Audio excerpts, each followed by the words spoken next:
Hey everybody, I'm Chef Tom with atbbq.com, and today we'll be cooking Wagyu burgers on Griddle. So the guys over at KC Cattle Company in Kansas City sent us some really great Wagyu beef. I specifically asked for some ground beef because I've been wanting to put together a Wagyu burger. So that's what we're gonna do for you today, kind of a gourmet Wagyu cheeseburger featuring that fantastic Wagyu beef. It's going to have a sweet and spicy barbecue jam. We're gonna do some melted raclette cheese on it, as well as some pickled onions on a brioche bun. But before we do that, let me remind you guys to head over to atbbq.com, check out all of the products we have featured in today's video and all of our videos. Every purchase you make over there goes to support this channel. Now we're gonna start with a bone marrow spread that's going on this burger. We gotta get those roasted off on Griddle. All right, so here's what we're starting off with. We've got these cross-cut beef marrow bones, right? So the center of that is filled with that really delicious marrow right there. But we're gonna roast that, melt that down a bit on the griddle, and we're gonna capture all that to make our spread. So like I mentioned, we're cooking on Griddle today. And I'll put some foil down because I don't wanna lose any of the stuff that comes out of the marrow. And then we'll put these bones right here on top. Now you could totally do this at home on your Yoder or whatever grill you're cooking on. If you've just got a griddle in place on your pellet grill, on your gas grill, whatever it may be, even in a cast iron skillet, you probably want to run your pit around 400 degrees or so for this part.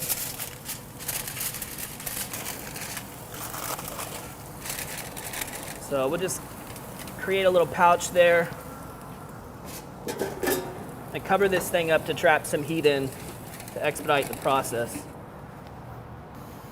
All right, so it's been a few minutes already. Plenty of action going on in here. I'm just gonna turn these over to cook them from the other side as well.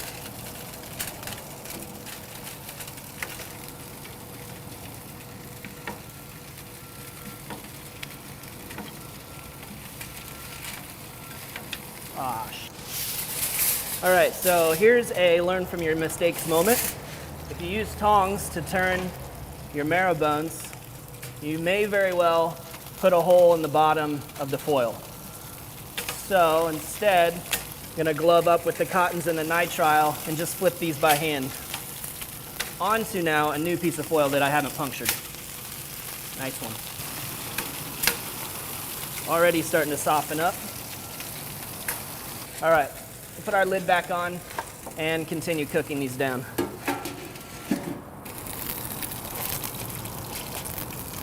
So we're starting to lose quite a bit of that fattiness out the bottom. You can see as I'm poking these that they're really soft. See that? Just almost squishing out of there. That's almost totally broken down. So these are pretty close to right where we want them. We'll give them just a couple more minutes, I think. But we're just looking for these to no longer be firm in the center anymore. They should be pretty soft all the way around. All right, guys, these are looking awesome. I'm gonna go ahead and pull these off of here now. Just go right into our hotel pan. Boom. So we're just gonna take these centers right out, pop those into a bowl, just like that. Whoop. Slippery. And these bones aren't useless at this point. They're still great for making a beef stock, even though you're taking that tasty marrow out of them. And a lot of them still have some bits of meat left on them, so you can save this and make a beef stock out of that for sure.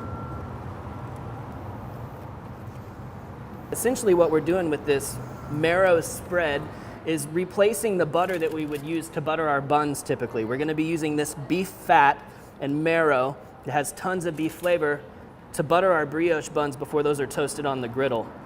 So that makes this part optional, but it's a pretty impressive little condiment. Just get the last of that fat, and I gotta throw this into the refrigerator now. So think of this as melted butter. We've gotta firm it up a bit, and then we're gonna whip some herbs and salt into it. So this is just about 15 minutes in the fridge. You can see all that fat's kind of starting to solidify, and there's the marrow. It's softened, but it's cooled off. And we're gonna put all this fat and marrow into our food processor. The next thing we're gonna do is add some fresh thyme, just to give this a nice herbaceous note. Now the fat, you know, it's great at carrying flavor and it has great beef flavor in that marrow, but there's a few other things that we can add to it to really enhance it, including this fresh thyme, and of course we'll need just a little bit of salt to enhance it as well. There's no salt at all on this at this point.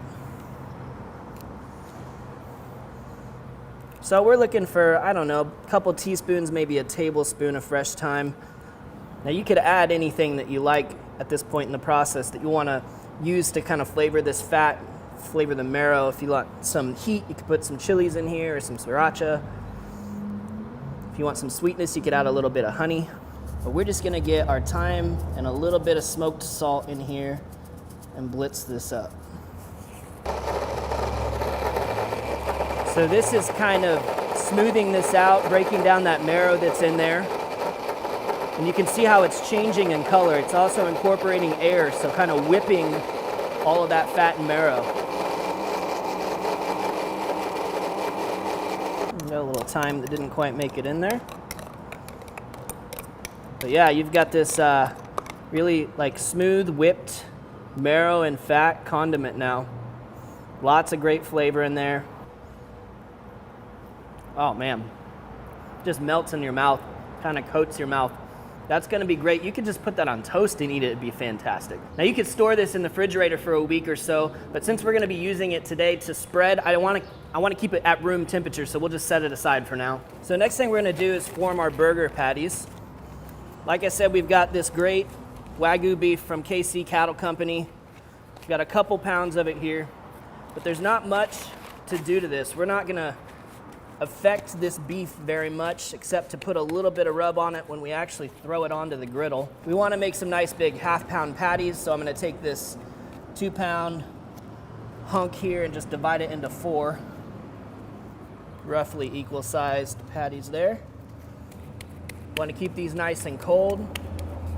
You're going to take a look at your burger bun. I'll grab one for now. Here you can see the diameter of our brioche bun, so we want our burger to be just slightly larger than that since it'll shrink up just a little bit. And make sure everything's nice and compact. Press it out to the size you want it. Even up the sides, and you can give it just a little bit of a divot in the center there so it doesn't plump up into a softball. So we're seasoning today with the California tri-tip from Cattleman's, but I've put it in the crush grinder here just to break it down a little bit finer so we don't scorch any large pieces on the griddle top. Pretty big hunk of meat, so you can go a little bit heavier than you might think with the seasoning, or lighter if you prefer it. All right, I'm gonna hit the surface of the griddle with a little bit of duck fat.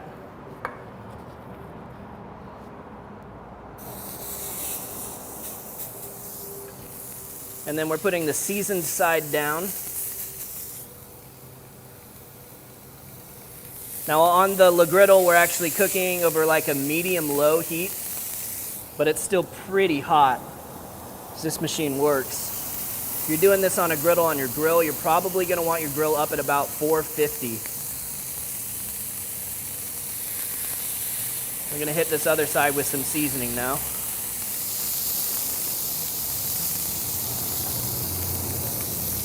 Man, already smells awesome. That beef and fat hitting the hot griddle.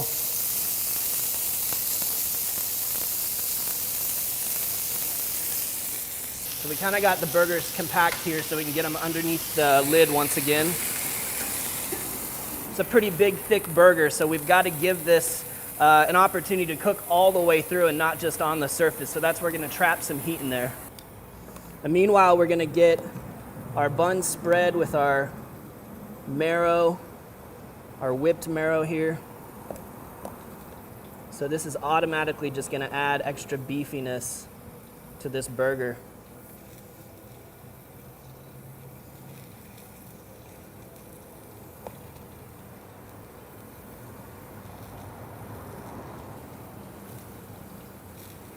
So let's take a look at our burgers now. Smell amazing. Yeah, we're getting a nice sear on there. Let's check this out. Look at that. Beautiful crust.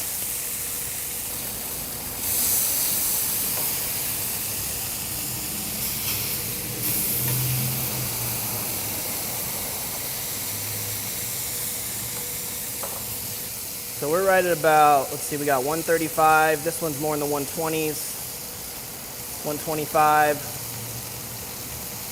130. We're gonna go for about 150 finishing on these today. 150 to 155. And since those are moving right along, I'm just gonna leave them uncovered for now. And we'll place our burgers on here to get those toasted. Sorry, burger buns, that is.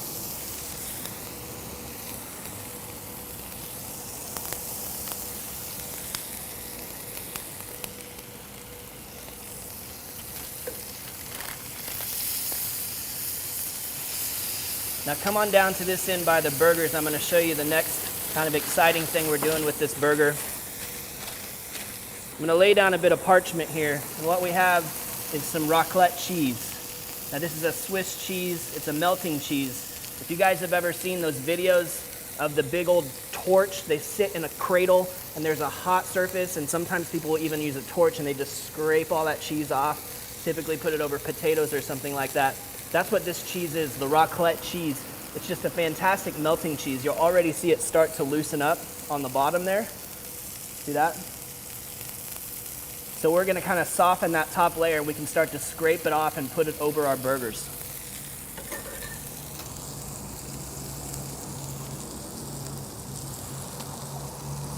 We got a couple buns that are already done.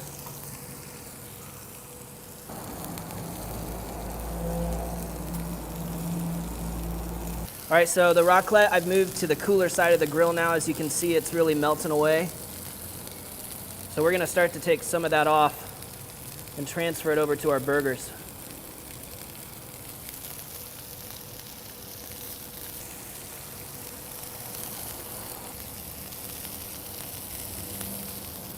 So just scraping away some layers of the cheese as it starts to melt. Transfer it over to our burgers. I think our burgers, we'll see how those are progressing now. Yeah, we still got a little ways to go on those. So I think what we'll do is we'll get some more cheese on top of here, cover them up, and just let them cook away for a little bit.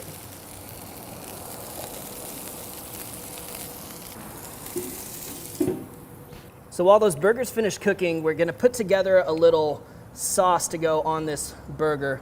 We're starting with the Holmes-made raspberry jalapeno fruit spread, about a 1/4 cup of that. Then we're gonna add to that just a tablespoon of Big Rick's original barbecue sauce. So making kind of a barbecue jam here. 2 ingredients, incredibly simple. But when you think about the flavors that are going on this burger, we've got a lot of fat, right? We need something to cut that, and a little bit of sweetness will do the job.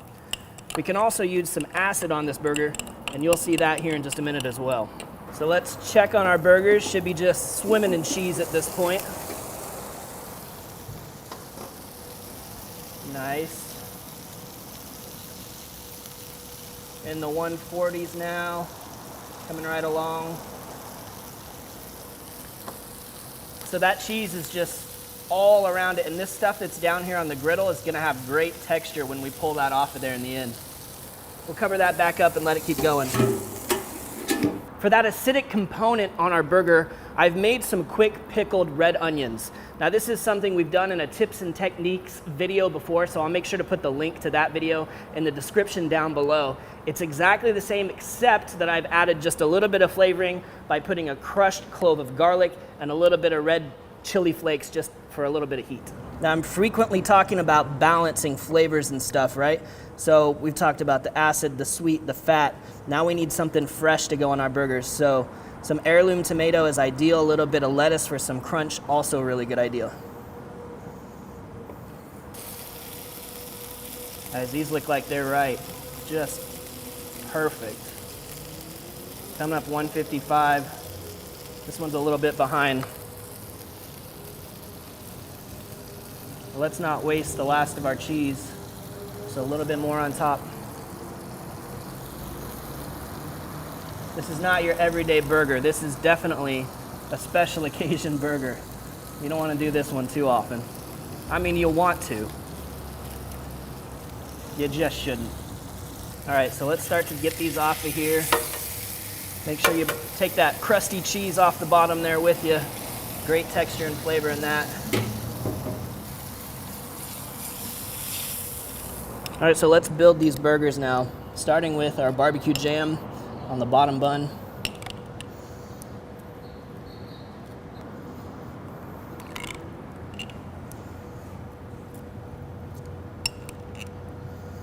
I'll go for a nice fresh crunch with the Boston bib lettuce. I like to dig down to about the middle of the head of lettuce to get these perfectly sized cups. It's like they're designed to hold a burger. Continue adding that, layering on the freshness with these sliced heirloom tomatoes. And then we're coming in with the Wagyu burger covered in that raclette cheese.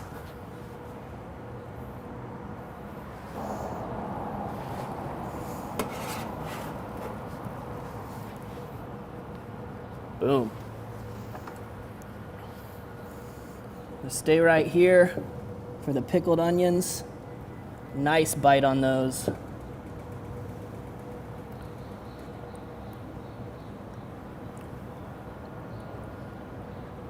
And these have just been sitting overnight, which is all they need, is just overnight.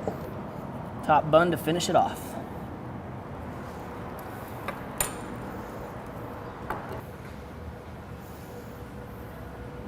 So let's split this guy open.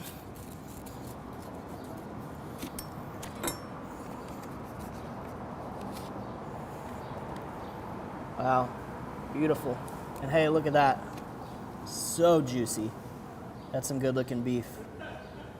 I love how I can just see the layers here, how it's gonna go sweet, fresh, burger, cheese, onion. Let's get a bite.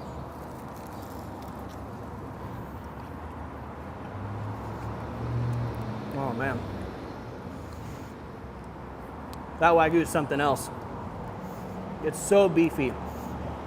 But I'm even getting beef in that crunch from the toasted bun. Just a touch of sweetness from that barbecue jam and enough freshness to really balance everything out. It's fantastic.